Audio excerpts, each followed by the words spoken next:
All right. Hey, what's going on, everyone? Jared Couture here from Kung Fu Music Lessons, 2 Cities, 1 World. Today, I'm here with the great Jody Fisher. Hello, Jody, and thank you so much for joining me. I just had an amazing lesson with Jody as well. He is showing me some very, very cool things. And Jody is definitely a master musician. So if you guys aren't aware already, get his books. He's got tons of books out. He's got amazing original music. And there's just so much cool things that he's done. So dig in. So thanks Thank you, Jared. It's my pleasure, really. Great, man. So first, before we ask some in-depth questions, can you just give a little background from you? Like, when did you actually start playing music? And just a little, just a sequence of from the beginning until now, if you can. Okay. Basically, I mean, it's kind of a strange beginning. I remember being about 4 years old, knowing I was going to end up doing this. It was kind of funny. I was looking through a toy catalog, and I was really little, and there was a picture of a guitar, and it just struck me. And it was kind of like I got my marching orders, right? So about 4 years later, my father comes back from a business trip, and he brings me a ukulele and my brother, and never left my arms. I played ukulele like constantly for about 4 years. And my brother and I would perform here and there. My father was in the radio business, and so he had a lot of opportunities to expose us to show business, right? And so there'd be a grand opening of a hardware store, and we'd play for it or something. You know? And so there was that. I took my first guitar lesson when I was 11. One of my most influential teachers was my uncle, who was a professional player out of the Chicago area for most of his life. And he was RCA Records. He had done quite a lot, actually, in the business. He had retired right around the time I was born. He rediscovered guitar when I started playing guitar. And then, in addition to my regular teacher, he would teach me quite a lot. He was a great player, sort of in the school of, sort of a cross between Les Paul and maybe Barney Kessel, you know, kind of that. Wow. And then we moved from that area, that was the Chicago area, moved to California. My parents were very supportive, and they drove me around to lessons with everybody pretty much, you know, from the LA studio scene. And they sent me to music camps, went to the Stan Kenton music clinics back in the mid-'60s. Nobody was really doing that sort of thing then, but I was very fortunate to have that in my experience. Then I had a teacher in Southern California who played 7 nights a week, and he'd start bringing me to the gigs. You know, so literally I started playing in bars around 13 or 14 years old. I'm not well, mind you, but I was playing in bars. And so I played with his group, and they just teach me things. And I would either sink or swim, you know, mostly sink. But then the more times I did it, I would start to swim a little bit. And by the time I was in high school, they said you can come in and sit in anytime you want. So that was sort of my entrance into the business. Went off on my own. I was about 18, and I've been supporting myself playing guitar since I was about 18. So wow. But so you, that's amazing, all that. So so you think you really started around 8? Is that correct? Well, ukulele, yeah, you know, and that, you know what I mean. I'm saying. But you already had like some kind of passion or desire for music, even from 4. Oh, absolutely, absolutely. But I come from an artistic family. My mother was an actress. My father was in the radio broadcasting all his life, and so we were surrounded with it, you know, with music and art and radio and, you know, things like that. So after 18, what continued to happen? Because I know you're teaching now, right, at university. And how long have you been teaching there?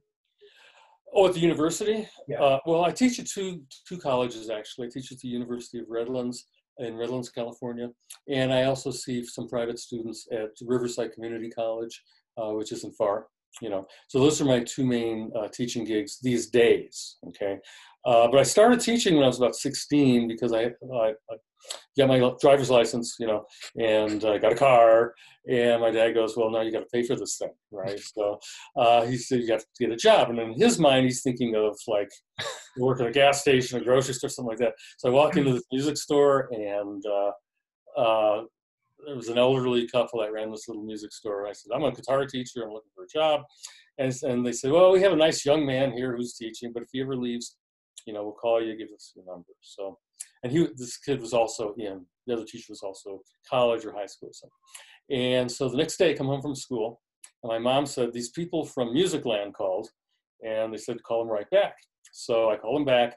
Turns out the other teacher's father made him quit teaching because he was flunking out of school, right? And the people at the store said, if you can make it in a half hour, you've got all of the students, you've got 40 of them, right? So my first teaching job, I walked right in. These are 40 half-hour students a week, right? And the store charged $3 for the lesson. I got to keep 2 of them. And but for a high school kid, like $80 a week wasn't too bad. So I thought, this is my job. My dad goes, that's your job? And so it turned out. But so I've been teaching since I was about 16. University of Redlands, I just came back to after about a 30-year break. Taught there through the 80s. And then I was just getting a lot of road work and touring a lot and stuff. And so I left all teaching for a while. And I started back at the University of Redlands maybe 6 or 7 years ago. Wow. So that's amazing. When did you start writing original music? Just curious. I've always had a real interest in it, but quite honestly, my work has never given me a chance to really develop it. Okay. I mean, I have a family, I've had kids, I have mouths to feed, and so for me, for a lot of my career really has been filling up the calendar, just darkening the calendar, right? So I was playing, like a lot of, some jazz gigs, but a lot of commercial gigs, a lot of cocktail parties, corporate events, backed up a lot of celebrities. I live very close to the Palm Springs, California area. And so most of the artists that tour and go through LA and San Diego will also make a stop in Palm Springs. So I was getting a lot of those calls, as well. And so most of my time was freelance, okay? And that was during the winter months, generally. Then during the summer, I would travel for the National Guitar Workshop as a clinician or as a director sometimes. And so I was really busy 12 months of the year. I was, just cranking. I always had 3 or 4 projects going, whether they were books or videos or gigs or whatever, And so to do what I wanted to do musically was just not in the cards at all. And, but I was making money, raising a family, and that was the top priority. And now everybody's grown up and on their own, and, so these are the days I've written the most music. There's a bunch of them up on my YouTube channel, but that's my main priority, at this point now. So, I'm doing the teaching thing and writing music, and that's primarily my main activities these days. Yeah, your music is very beautiful. I was listening. I've been listening a lot lately, but today, to prepare my ears, I listened to on your Spotify channel, and I just put all the videos on YouTube on autoplay. Thank you. So you're the guy. Okay. Yeah. No, it's really wonderful. Really beautiful stuff. Amazing. And one thing I was like in the Kung Fu program that I think is important is I tell everybody the cycle to learn fastest is to teach. It's like you must be if you're the teacher and the student at the same time. It's like the fastest way to grow. So you've been teaching and studying since, before, but teaching as well since 16 the whole time. Yeah. So how do you think that has helped your development?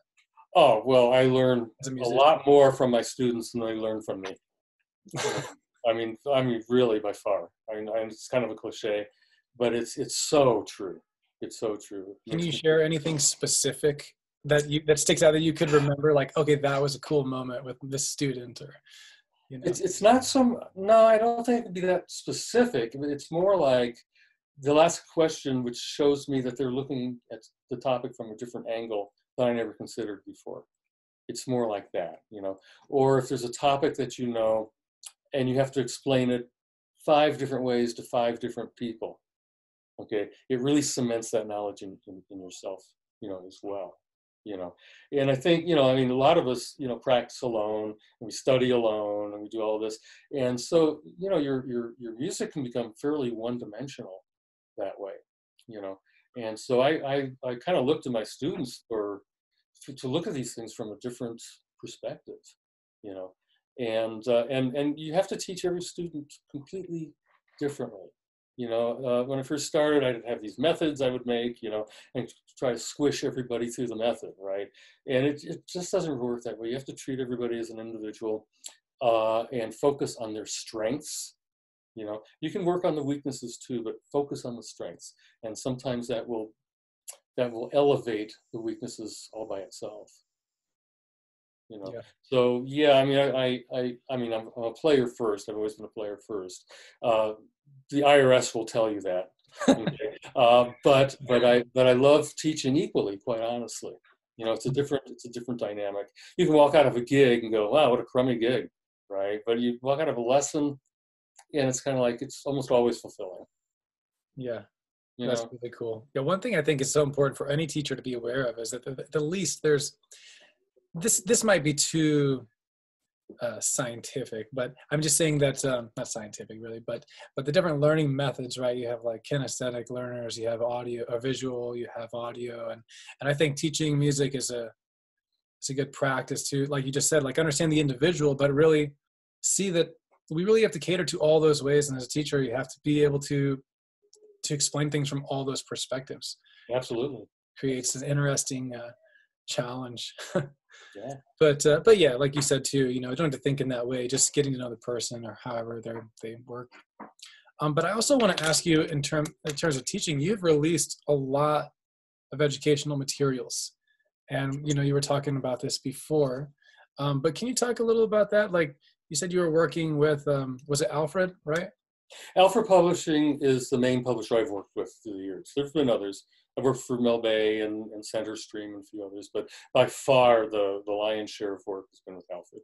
How many books or CDs or materials do you think you've published? I've kind of lost track, but I think it's about 40 books, 40 titles.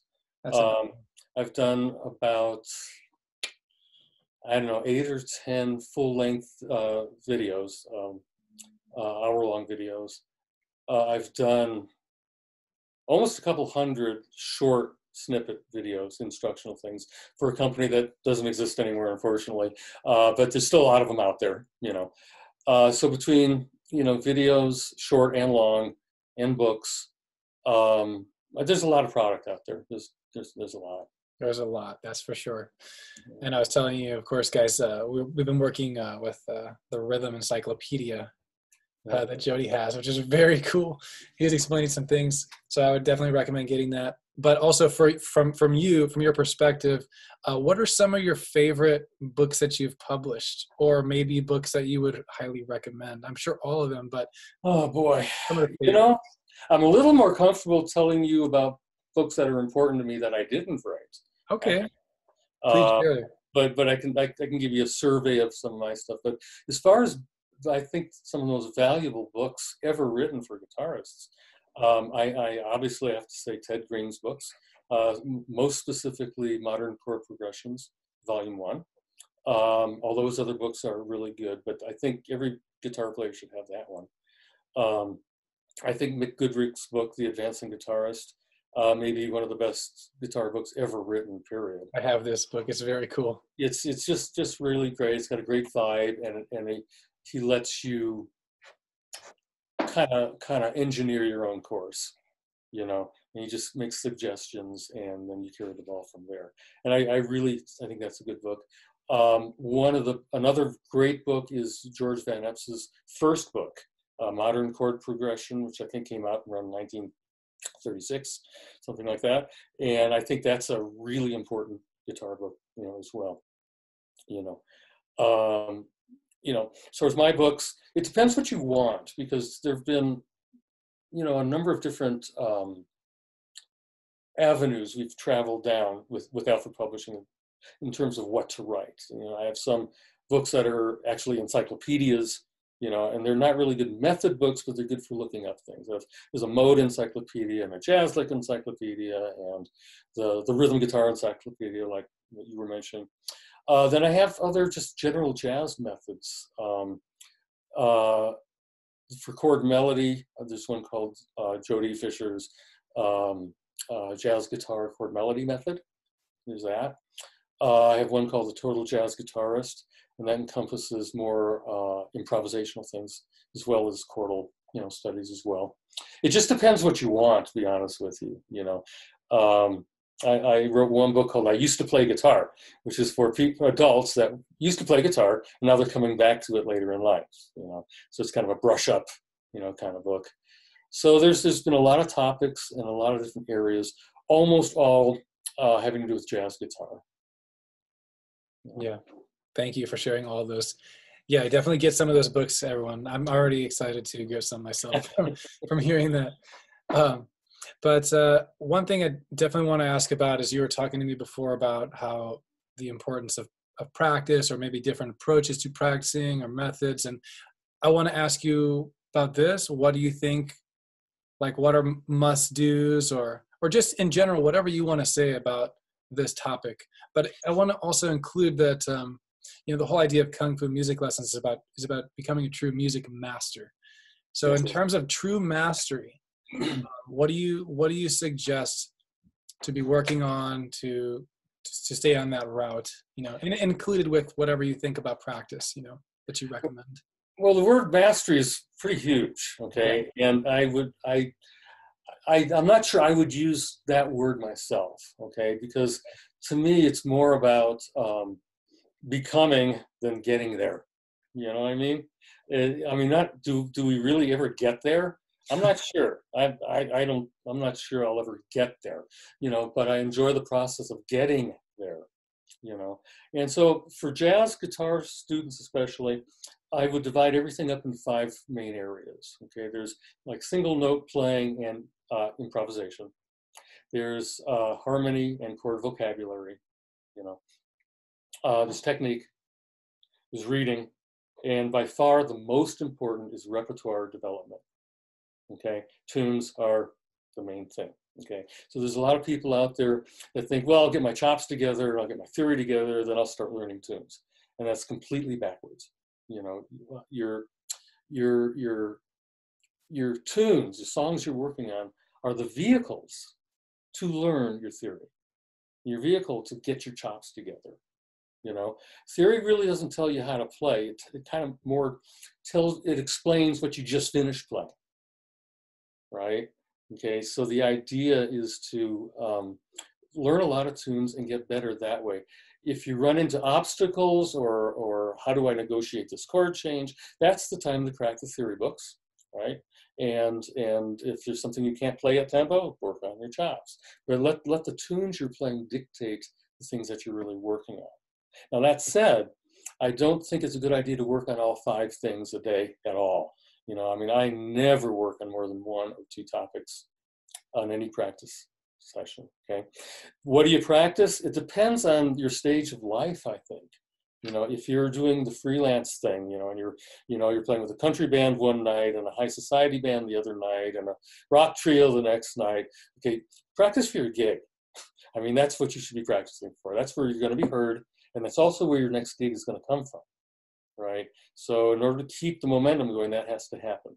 But if you're in a place where you're comfortable with the work you're doing and you're practicing for your own music or for some other motivation, I think the world kind of tells you what to work on, right?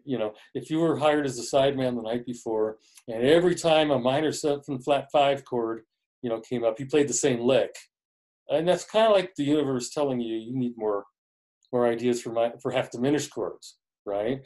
Or if the band leader called 5 tunes that you didn't know, okay, you better learn those tunes the next day, or if they call a tune in a key you're not comfortable with, that's what you work on, So real life determines practice, I think, in its most effective way, So I think that's really important. When it comes to getting started, the fundamentals are what you work on. You should work on reading. You should work on technique. You have to get your harmony together, your fingerboard knowledge together, all of these things so that you're ready for anything. And as a freelance person, which I've done most of my life, being ready for anything is what keeps you employed.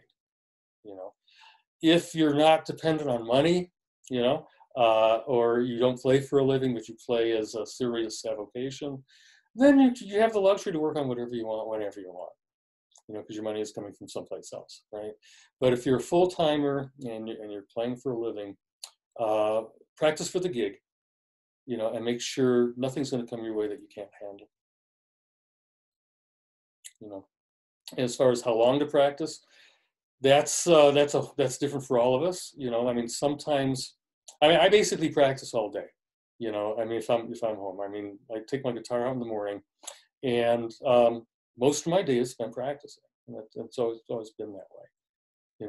If I'm busy or it's a heavy teaching semester or something like that, I do the best I can. And at that point, it's mostly a matter of just keeping my hands in shape. More like calisthenics. So at least I may not be learning anything new, but I'm not getting worse. Your technique is either getting better or it's getting worse. It's never static. And so, I think that's really important to keep up. But at the same time, hours and hours and hours of exercises is not a smart idea either. You need musical application. And then what we mentioned earlier was I think you should leave 20 to 30 minutes at the end of your practice to do aimless noodling, okay? And just see what comes out influenced by what you just finished practicing. And that way you start using what you're learning instead of thinking that what you're getting out of this book is going to make you a guitar player, because it's not. It's your noodling. It's going to give you make that information seep in deeper, into your playing. Yeah, thank you. That's awesome. That's really, really valuable stuff to take to heart, I think, for anyone. Very, how to be very practical. So that's really wonderful. So yeah, I'd like to ask now about some composition ideas, because you've been writing a lot more now, and your music is so beautiful. It's so amazing. I don't know, what do you have to say to people, I guess, about being, I want to say, in terms of being the artist, what I'm interested in helping people do is find their authentic voice, and how to get this out, and how to really bring music to life through their authenticity, through who they are. It's like, what am I saying with my music? So yeah, what are your thoughts about this, and what would you recommend, I don't know, to anyone else to really bring the music to life, but in their own true authentic way, in their composition? I'm not sure we have a choice in that, to be honest with you. Okay. There's a lot of people that they're a little lofty about it.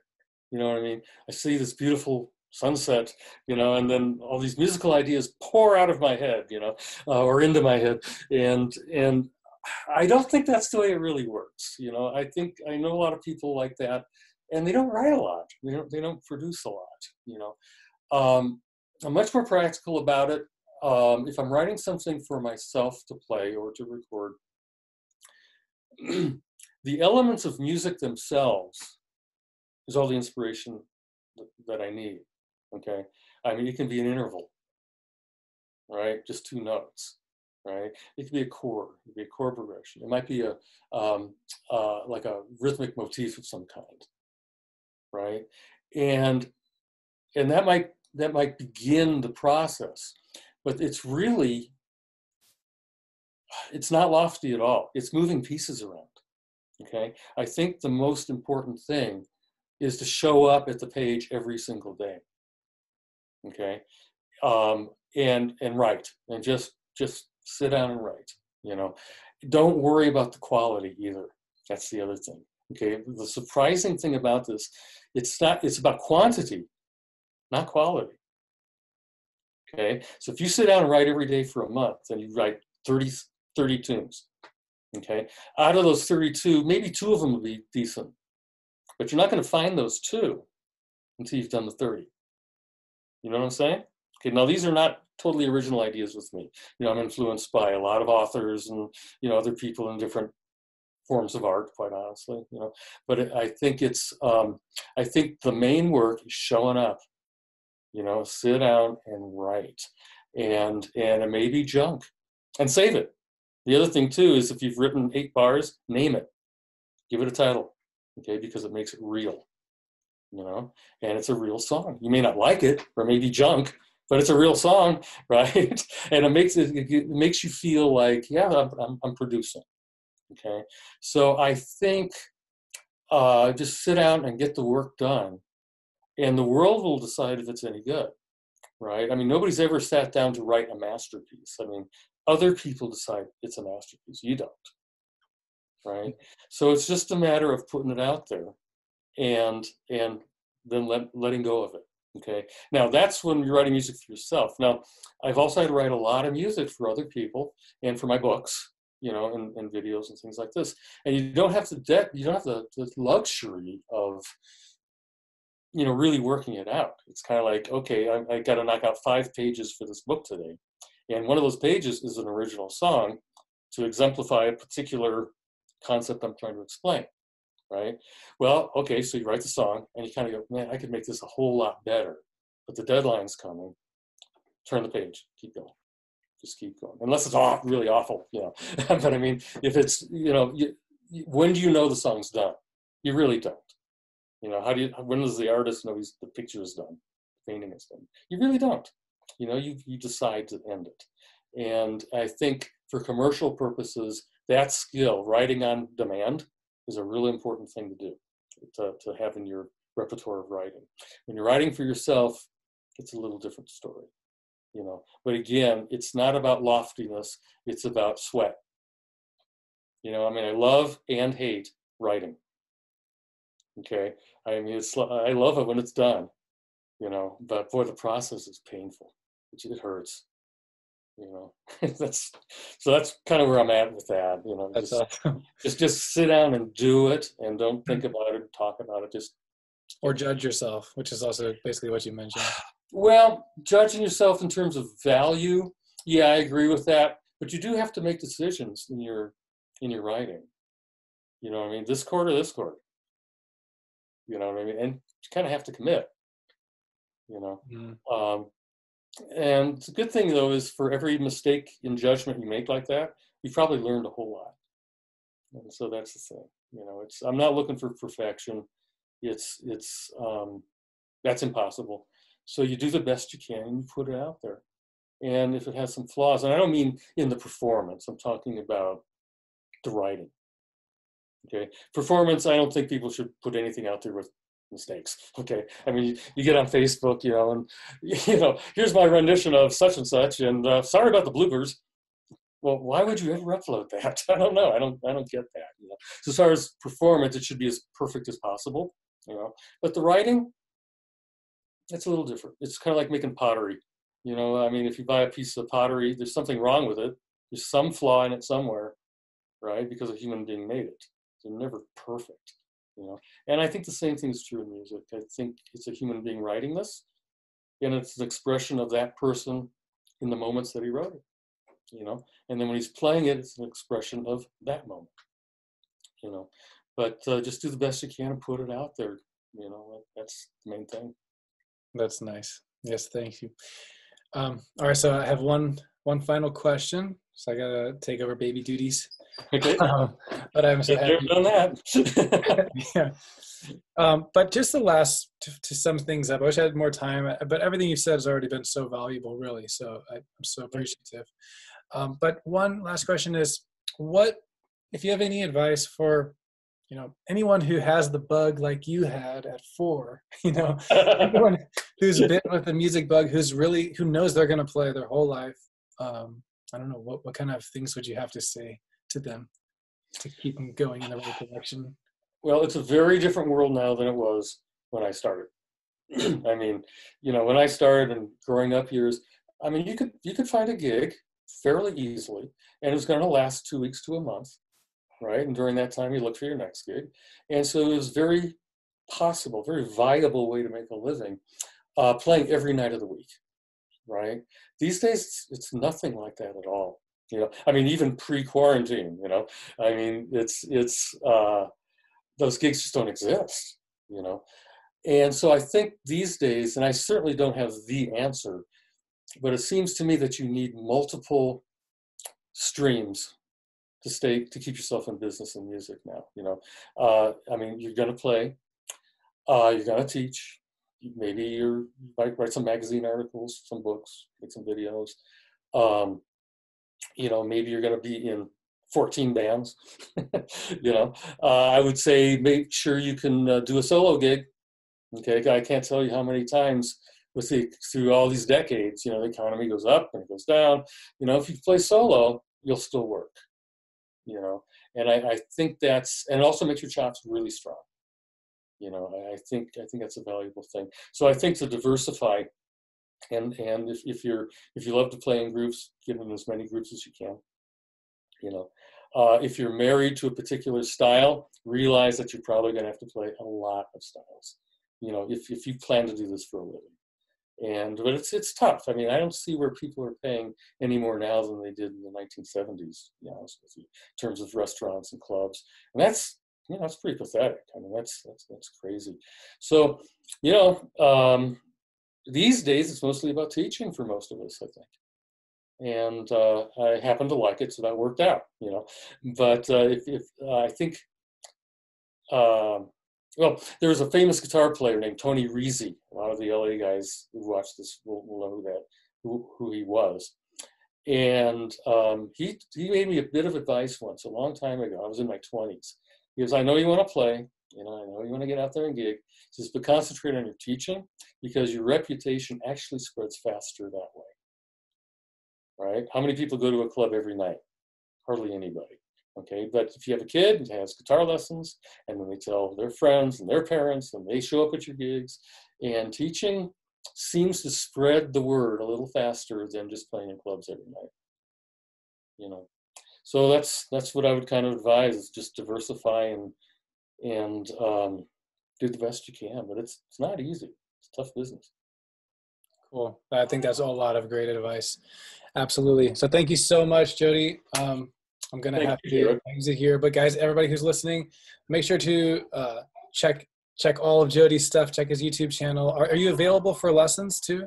Oh, absolutely. I do a lot of online lessons. One thing that people should know, I just took down my website, okay, and I'm not probably putting up another one until sometime over the summer. It was kind of outdated and I didn't like it much anymore. And so I don't know what I want to do with it at this point. So the best thing to do, if you want to get a hold of me, if I can give my email, Jody @mac.com. Go to Jody @mac.com. And that's the website is dead at this point. So okay, awesome. Well, thank you so much. Yeah, everyone dig in, check out his books, check out his music, contact him for lessons, whatever you want to do. Enjoy, and thank you so much, Jody. Appreciate it. All right.